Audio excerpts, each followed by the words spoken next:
Okay, remember that they're changing the sound of my voice. This is the Universal Martial Art Code Part 2. The Universal Martial Art Code, Universal Martial Code, is also called the Divine Rules of Engagement and the Divine Principles of Victory. Point 2.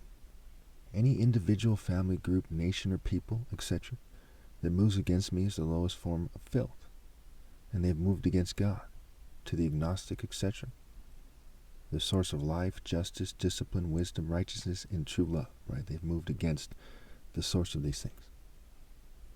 So they've moved against God, God's Son, and virtue. They could not possibly breed men.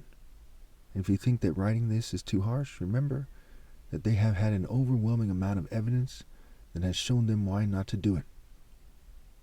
So I think this one's pretty self-explanatory.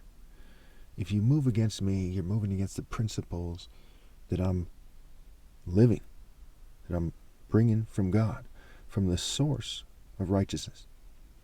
Life has a source. Justice didn't appear on its own.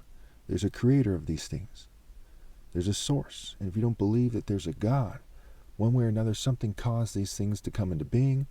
There's a point of its beginning. And people who try to interfere with this video, like they're doing right now, they don't understand these things. They just want to be like obnoxious homosexuals. They want to inject their 2 cents. Okay? And they're a prime example of people who are the lowest forms of filth and are moving against moral precision. They're moving against God. They're moving against God's Son, and they're moving against virtue. And there's an overwhelming amount of evidence that says, hey, don't be an idiot. Don't do that. That they're ignoring.